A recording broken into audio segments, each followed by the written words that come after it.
And welcome to week 18. So the watchword for week 18 is purification. The card that we're studying now is Temperance. And Temperance is a card about medicine and about transformation and about alchemy. And it's especially a card about purification. And think about it. It makes complete sense to follow from the devil. What happens during the devil? If you're like me, in the process of working the devil in the week that it took to really delve into that energy, you may have discovered things about yourself that need to be brought into the light. They require medicine. So the devil, in my experience, involves identifying shadow energy within yourself, which is to say energy that has been displaced or otherwise suppressed, areas of the self that are unexamined, that come to light during the devil. And the process of approaching the devil with honesty brings one to a realization that the fundamental cause of many of our problems, certainly our recurring problems, is internal. So we name it. But then what do we do? Because it's not enough just to name it. It needs to be worked with. It needs to be transformed. And so Temperance follows immediately from the devil in this respect. And of course, this becomes very obvious in the case of addiction, right? Because the temperance movement was a teetotaling movement in the early 20th century, and it was an anti-alcohol movement. It was basically teetotalers, or people who just, the tea is the total of their consumptive practices. And this is a card that has a strong resonance with sobriety and with this way of life, which is to say the philosophy of purification. And it follows on the devil as a fairly obvious step. So I'm not going to flog that horse too heavily, but I would say that it can very much be explored as an antidote to the indulgences that the devil often implies. It is also sometimes called the angel, surprise, surprise, as well as being identified in general with the healer. And it's a card that has been connected very strongly with alchemy. And in particular, Crowley, as we'll see, renamed the card Art, and strongly associated with alchemy. So just to recap, this is the model of the Tree of Life that is a standard issue, common mainstream Kircher tree with the paths aligned as you'll find in almost every every mainstream esoteric order. And of course, in this map, Temperance is right here. And that does seem to make a lot of sense, right? The path of the arrow, Sagittarius. But as we discussed in the lesson from last week, this is not how we are positioning the path of Temperance. In fact, the path of Temperance is being found here. Instead of between Tippereth and Esod, Temperance is now between Tippereth and Hood. And the devil is between Tippereth and Esod. And think about what this means. I just pointed the wrong, Tippereth and Hood. I see it in mirror image when I look at myself in the video, right? So this would be where we are placing the Temperance card. And if you think about it, okay, the concept of the devil mediating between conscious and unconscious is the concept of basically the dweller at the threshold, is the unconscious repressed energy that needs to be brought to light and reintegrated. So this is how we're treating the devil. If the devil is here, it's a little bit more like intelligence is operating on the devil. There's craft being used, perhaps to keep the devil at bay, perhaps to control the devil, perhaps in the classic sort of demonic evocation type thing, summoning devils, getting them to do what you want. So, and we're not doing that. We are seeking to exhaust the pathological component of shadow and transform it into something else. We're not bullying demons around. We're transmuting them into higher creative energy, and so it makes more sense for the devil to be here. Conversely, of course, if you see the temperance here, you're seeing it as this transmutation into golden consciousness, I suppose, of the unconscious. But we're putting it here, and I think it resonates very well with Hood. Hood is about intelligence and craft and magic, and the art that goes on here involves the craft of transmutation, or the art of transmutation, and sometimes it simply is art. Many artists, especially artists who deal with subliminal content, like for example the surrealists, and some of that material is very dark, are performing a type of alchemy. They're phasing these kinds of unconscious content through a transformative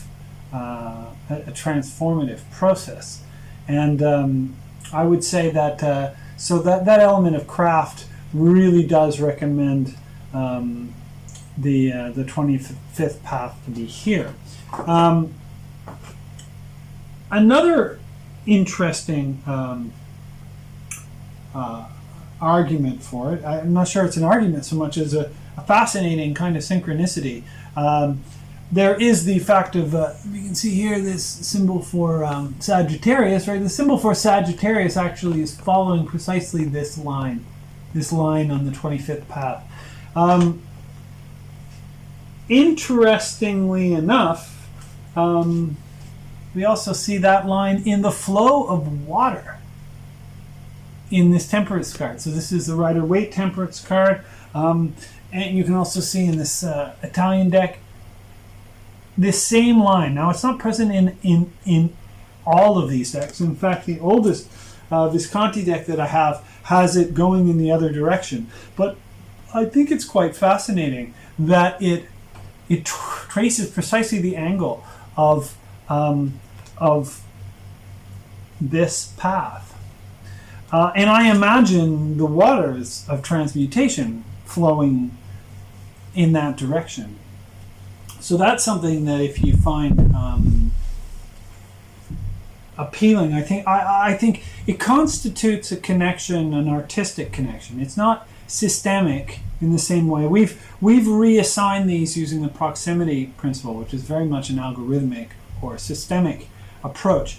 But here we have just a very nice kind of a hit, if you will, in the image of the art from a tradition that uses this other arrangement, right? But it's hit on this this development, which is the moving of the switching of these paths. So the 26th path, the devil running right here in the center between Tippereth and Yesod, and the 25th path of Temperance running from from Tippereth to Hood. And so this is the method that we're using. Okay, so just to talk a little bit about this card, I mean, what a great card. Obviously we have the angel figure. We have the sun in the brow and the triangle inside of the white circle. So yellow triangle and white circle. So spirit or mind within matter, and then spirit above it. Similarly, we have some interesting figures. We have we have daffodils, which are about the first flowers to come up in the spring. And we also have what looks like a sunrise at the end of a long path up mountains. And mountains tend to symbolize obstacles. Also, we have this very similar thing from the star, which is 1 foot in and 1 foot out of the water. So we have this straddling of the aquatic and the terrestrial. So this is very much a card about the marriage of worlds, and if you can imagine two DNA strands, or the process of conception. Of course, this card is definitely associated with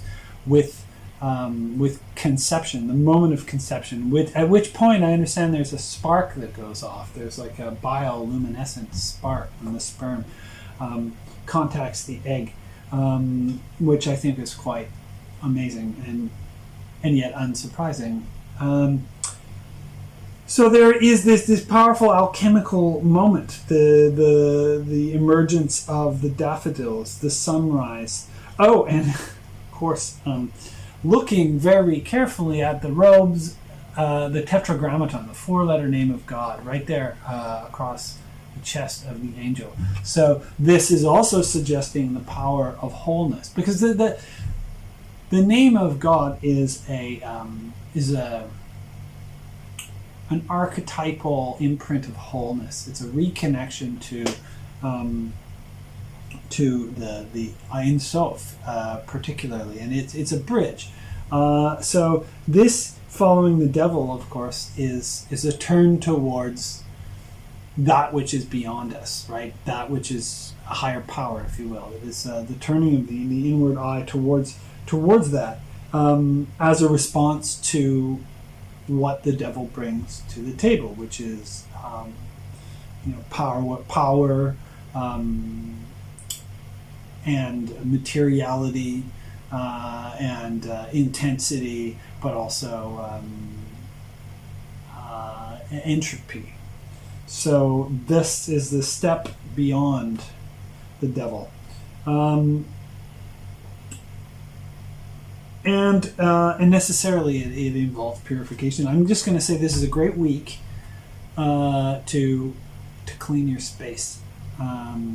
If you have if you've a buildup of detritus or anything like that, this is a phenomenal week to get the process ready of simplification, of intensification, of purification. There is a famous alchemical saying which is associated to this path, which is Visitae interiora terrae rectificando invenius occultum lapidum. And that is, visit the interior parts of the earth, and by rectification you will find the hidden stone. Or VITRIOL. Visitae interiora terrae rectificando invenies occultum lapidum. VITRIOL. Awesome. So the VITRIOL formula is the formula of retrieving the sparks, if you will, the essence of the prima materia. We've talked a lot about how the devil operates as prima material, raw trauma, if you will. And what we're in a sense doing is by naming, by identifying, by salvaging as much shadow as we can bear. We're drawing that portion of our shadow, like we're pulling it up in a bucket, if you will, out of the darkness. And we're going to subject it to some metamorphoses which will free its energy, and which is often locked up in essentially disempowering cycles. And we're going to free its energy and be free to redistribute it as we will. So this creates something. This is a very interesting thing, right? So we're going to free the energy and then redistribute it. We're going to transmute it into something else. We're going to transmute lead or Saturnine essence. Remember that lead is associated to Saturn. We're going to transform this into gold or solar energy. So we're going to transform the useless into the useful. The Philosopher's Stone is said to be able to transmute anything into anything else. Of course, there's some debate as to what it is, whether it's physical, whether it's psychological, whether it is pure awareness. I will say a stone is an interesting metaphor. There seems to be two major goals in alchemy from what I gather, which is elixir and stone. So you've got a elixir, and that's going to be fluid, right? A universal medicine, the water of immortality, the universal medicine, but that's inherently fluid, and a universal substance, the Philosopher's Stone, which is inherently a stone. And there is, of course, a famous saying which you probably recall from the devil: solve et coagula. Solve and coagulate. Dissolve and coagulate. Two operations that in succession are basically a process of distillation, right? So you dissolve, and then you dilute something, and then you distill it off, and you dilute and you distill it off. And this, by the way, is a key, I think, to homeopathy. Is just massive dilution of dilution and distillation of these toxic substances. I'm not a homeopathist, but it certainly does have its origins in alchemy. Paracelsus, I believe, founded it, and Paracelsus is, of course, a modern founder of modern Western medicine in many ways, but also was an alchemist, and all these sorts of things. My favorite Paracelsian cure is he produced an ointment for sword wounds, and the ointment gets applied to the sword, right? So you get wounded by a sword, you apply this ointment to the sword, and that'll heal you. I like that. This is sympathetic magic. Right, so solvent coagula, this process of dissolving and then condensing, and dissolving and condensing. And I think I even brought it up when we were talking about the Gordian knot, and I suggested this process of mollifying it and then working on it. And so there's always this intensification, relaxation, intensification, relaxation. In the Kabbalistic literature, it's called the running and returning. And there is this constant pulse of focus and relax, and it's going to happen through the course of this course as we oscillate between the pillars of the tree, and over the course of the great work itself, which is our entire lifetimes dedicated to a becoming that will, transcend our lifetimes. So that kind of engagement will bring us through this process of solve et coagula continuously. So I like to think, I just had a bit of a flash when I was preparing this. Solve is to dissolve, and the elixir, of course, is a solution, and a stone is a coagulation. So solve et coagula in itself has this idea of the elixir and the stone. And we see Baphomet, right? One hand up, one hand down. And Baphomet is a solve et coagula. So very much like the magician, pointing up and pointing down, right? This bidirectional kind of energy, bidirectional methodology.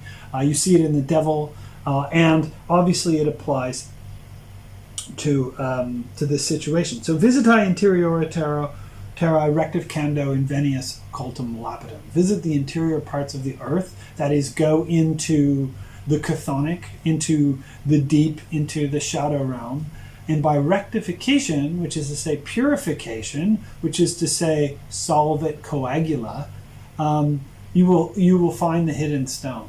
So you are, and remember, honesty was the key, right? So we went into this with honesty. We come out of it with a chunk of prima materia that may represent a need to change an aspect of yourself, or a need to, if you will, repair an aspect of yourself that you have never actually experienced in a healthy way at all. So it may involve a transmutation into a state of consciousness that you have absolutely no experience with.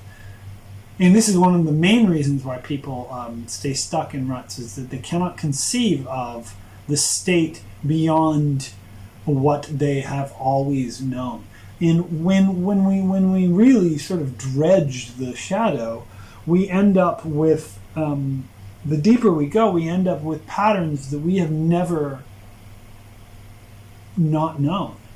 We end up bringing them into the light, which is to say we end up subjecting patterns that we have known our entire lives, or perhaps generations, to a transmutation that will take us to a place that we may intellectually know that it's possible. We may read about it and we may see other people experiencing it, but we cannot emotionally understand where we're going, which is why it takes an incredible amount of faith and diligence and perseverance to see this transformation all the way through.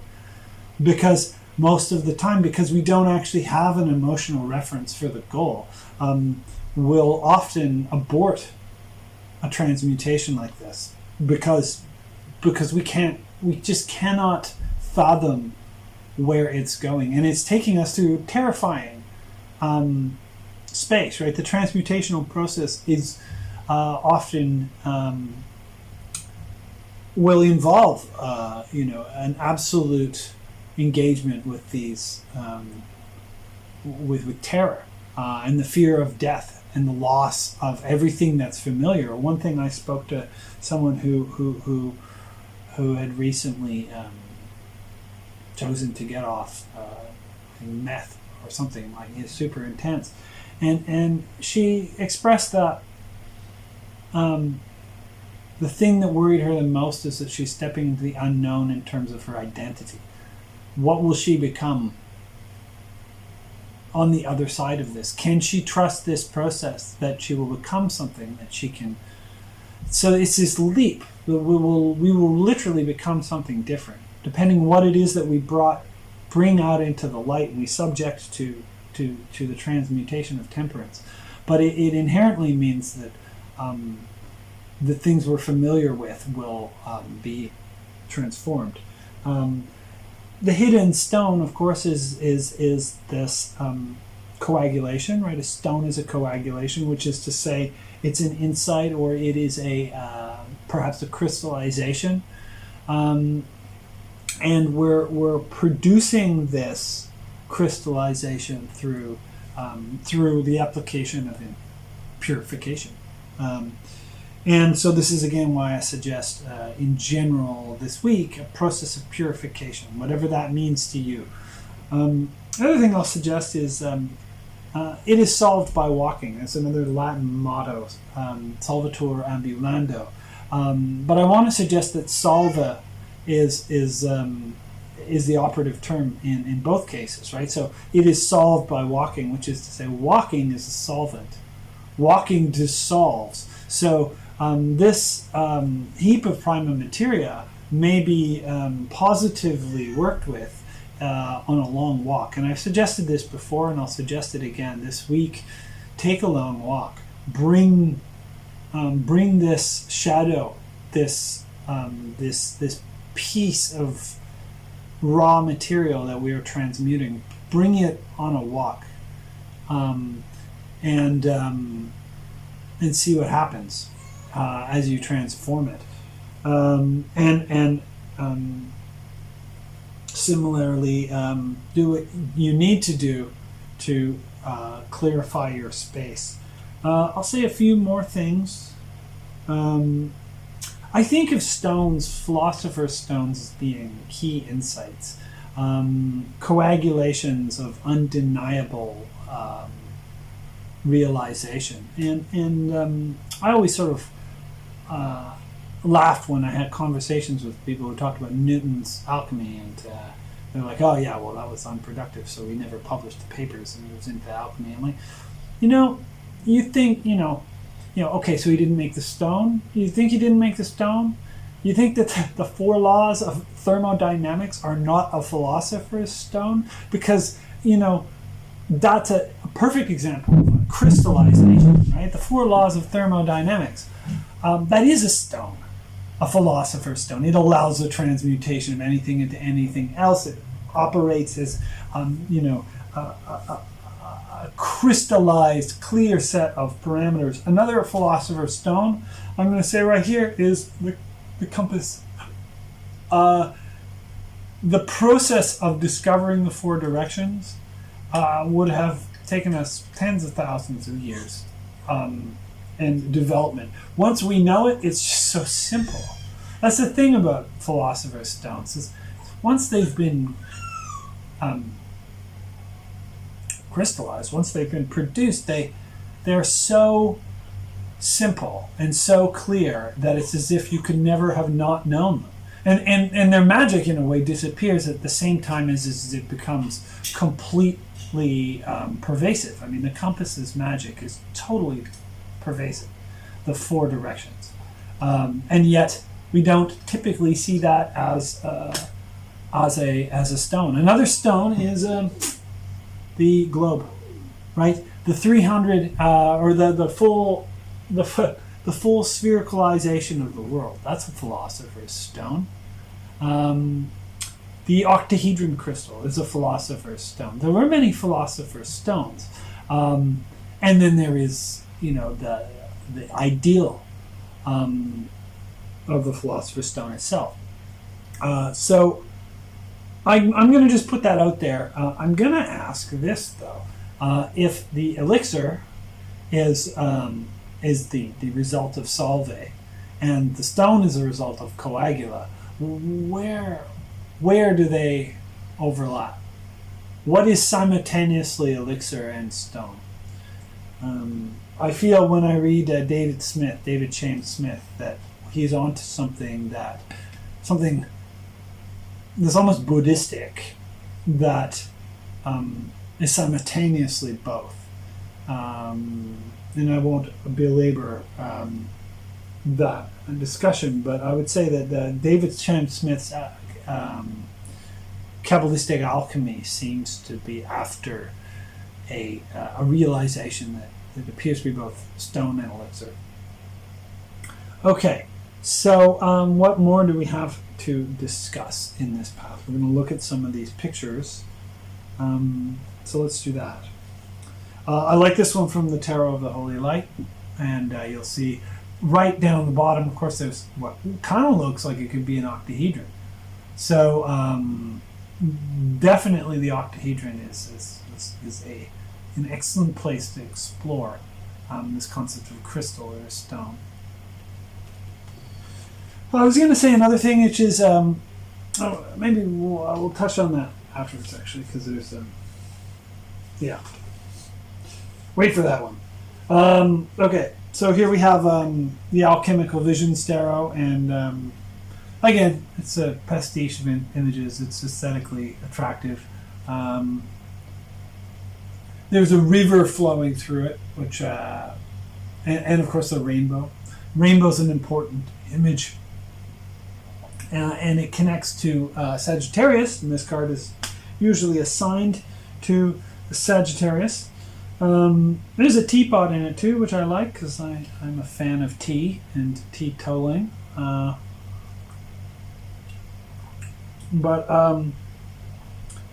Yeah.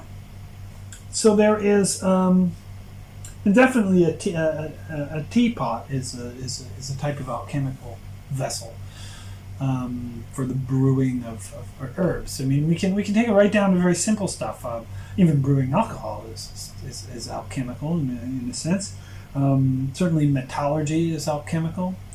Of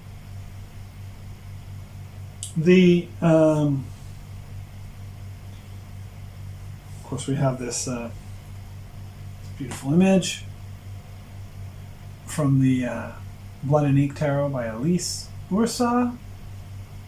It's a very intense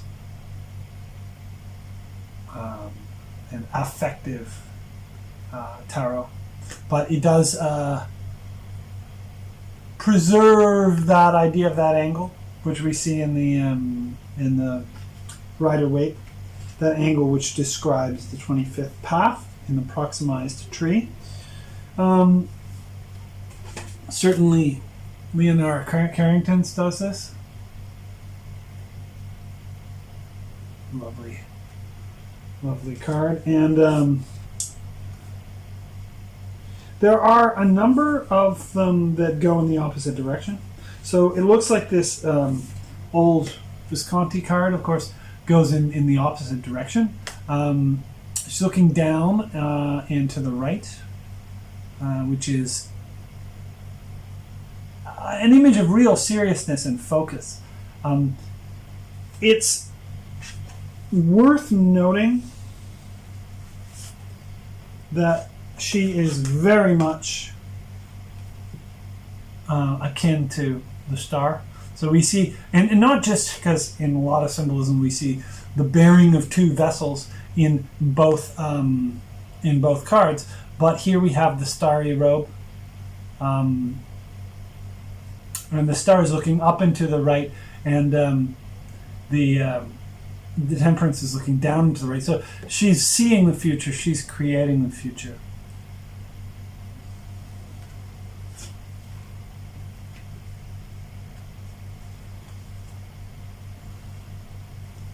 Interestingly, the moon in the Visconti pack is looking towards the past. So kind of caught in the fantasy of reflection. And this, of course, is this is more of a reproduction. So same idea, but again, facing the right.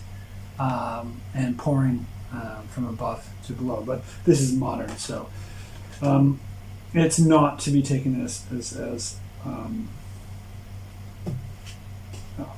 part of the early impulses to the tarot.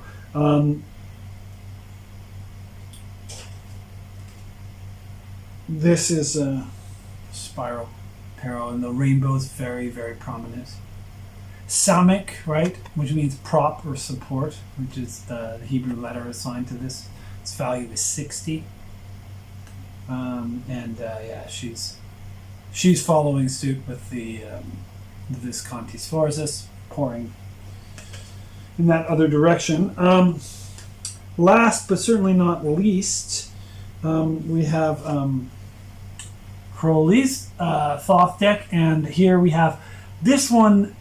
Really does look like it belongs on the middle pillar, and of course Crowley saw it there. It's a symbol of conception very clearly.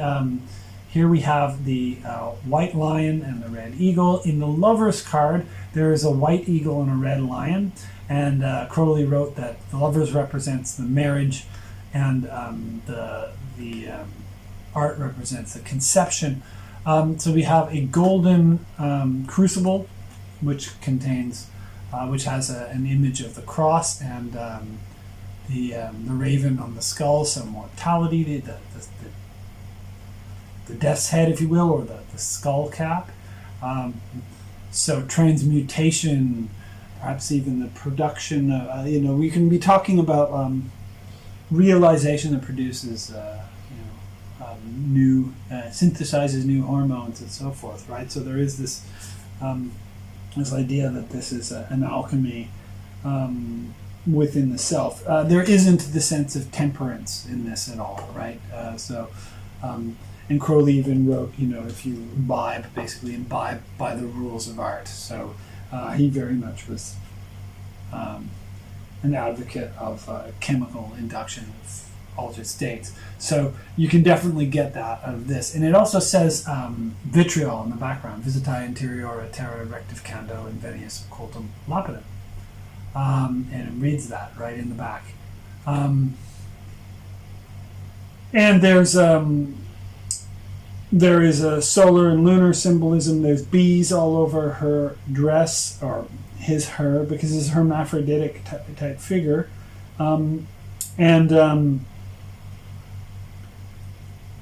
And it would be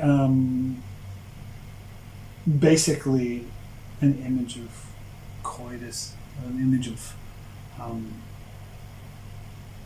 of fertilization, of sex. When I see this in a reading, it's like for someone, sometimes it indicates pregnancy. Okay, and so then this last one here, which is very much from the same tradition, very straight up the tree. So that is, and of course the Hermetic deck draws tons from Crowley, even though it actually uses the numbering scheme of the RWS. It's a very interesting deck, very ambitious deck. I'll just show you this because this is the 50th hexagram, the Ting, which means cauldron. And a cauldron is an alchemical device, right? A cauldron is a place of mixing. I have 3 of them, and I have divination. They're my divination bowls. Because divination, of course, represents the whole universe that is sort of, if you will, coagulated into a symbol system, and also solved into a random axis or a fluid axis type of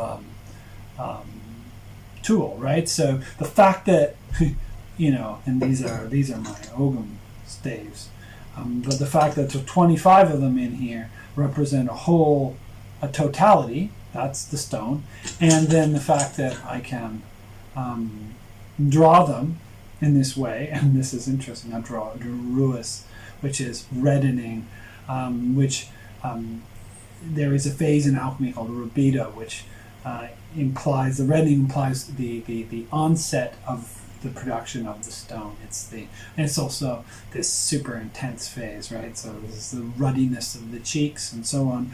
This is totally not tarot. This is a different thing, but it's an example of alchemy, right?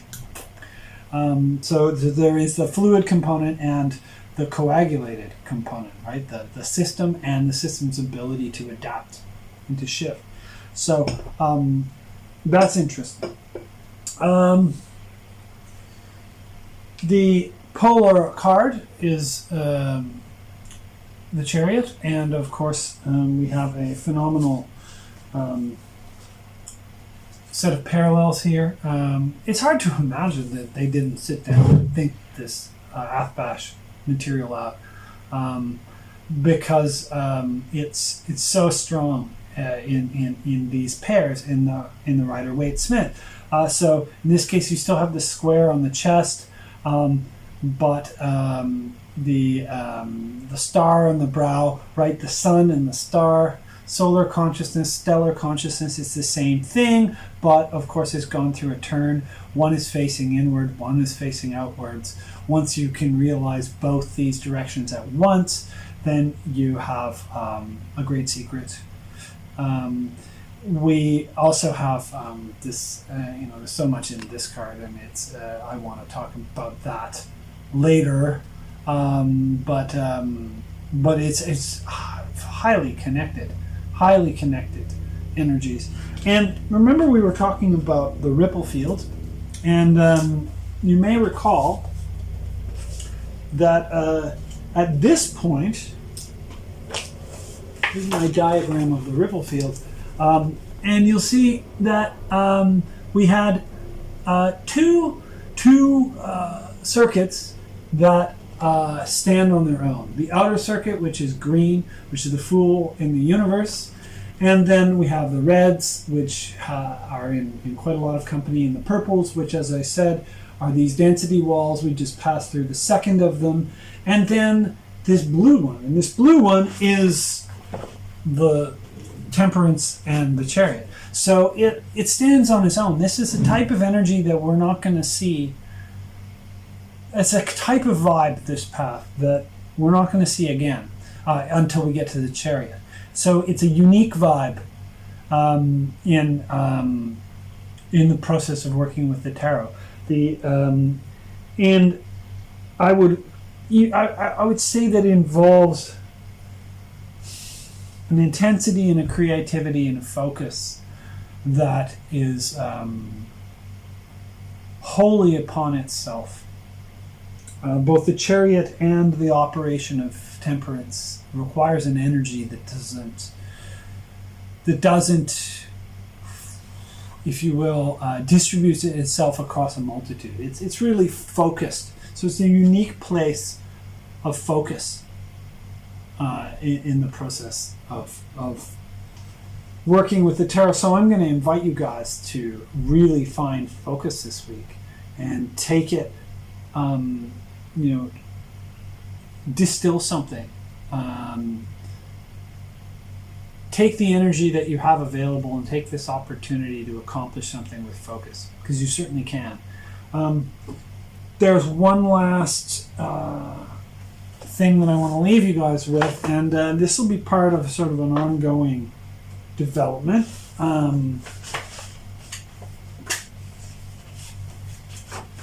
I'm going to introduce it to you now.